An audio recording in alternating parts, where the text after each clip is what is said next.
নমস্কার, আমি নমিতার সহজ রান্না চ্যানেলের নমিতা। আজকে আমি রান্না করব গলদা চিংড়ি মাছ দিয়ে পেঁয়াজি, চিংড়ি মাছের পেঁয়াজি। এখন আমি এগুলিকে কেটে নিচ্ছি। তো এগুলিকে কাঁচি দিয়ে সব পাগুলি ছাড়িয়ে, তারপরে খোসাগুলি ছাড়িয়ে কিভাবে মাথার মধ্যে থেকে একটা ময়লা থাকে ওটা ফেলতে হয়, আর পিঠের মধ্যে একটা আঁশের মতো থাকে যার মধ্যেও ময়লা থাকে, ওইগুলোকে ফেলে দিতে হয়। আমি একটু কেটে দেখাচ্ছি। তো মাছটা একটু শক্ত ছিল, আমার একটু লাগছিল আঙুলে, তাই আমি এটাকে কাঁচি দিয়ে কেটে নিচ্ছি। কারণ একটু নরম সাইজের, ছোট সাইজের হলে আমি এমনিতে কাটতে পারতাম, এটা একটু শক্ত ছিল। আপনারা আমার রান্না যদি পছন্দ করেন তাহলে আমার চ্যানেলটাকে সাবস্ক্রাইব করে দেবেন, আর আজকের রান্নাটা যদি পছন্দ হয়, ভালো লাগে, তাহলে আমার রান্নাটাকে লাইক, কমেন্টস আর শেয়ার করে দেবেন।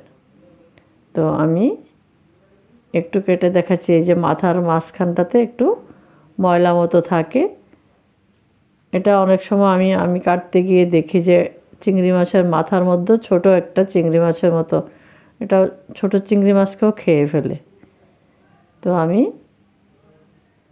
এটা মাথার থেকে ময়লাটা বের করে দেখাচ্ছি একটু।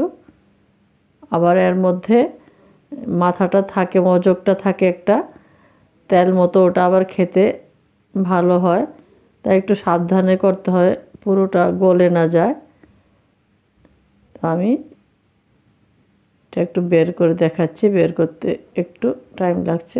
বাস, এই যে একটা পোটলা মতো ময়লা আছে এর মধ্যে, তো এটা ফেলে দিয়েছি। আর পিঠের মধ্যে একটা এরকম একটু ছুরি দিয়ে কেটে নিলে পিঠের মধ্যে একটা আঁশ মতো থাকে, এই যে এটার মধ্যেও অনেক ময়লা আছে, এটা ফেলে দিতে হয়। বাস, এভাবে আমি মাছগুলিকে কেটে নেব, সমস্ত ময়লা পরিষ্কার করে।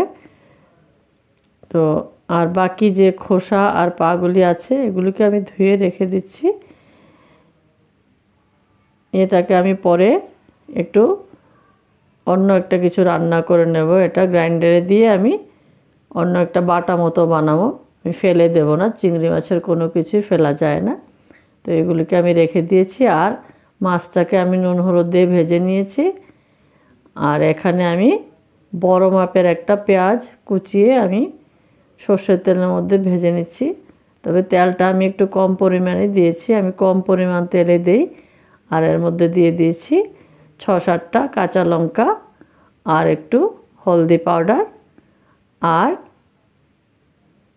1 চামচের চাইতে একটু কম লাল লঙ্কা পাউডার আমি দিয়ে দিয়েছি, আর 1/2 চামচের চাইতে একটু কম নুন দিয়ে দিয়েছি। এটাকে আমি ভেজে নেব। সামান্য পরিমাণ জল দিয়ে নিয়েছি, কারণ মশলাটা জ্বলে যাবে না হয়। তো এটাকে আমি একটু ভালোভাবে কষিয়ে নেব। কষিয়ে নিয়ে যখন মশলাটা আমার ভাজা ভাজা হয়ে যাবে, তখন আমি এর মধ্যে আবার একটু জল দিয়ে দেব। 1 গ্লাসের চাইতে একটু কম জল দিয়েছি, কারণ এটা রান্নাটা হতে বেশি সময় লাগে না, চিংড়ি মাছ আগে থেকে ভাজা আছে। আর এর মধ্যে জলটা গরম হয়ে উঠছে, ফুটে ওঠার পর এখন আমি চিংড়ি মাছটা দিয়ে দেব।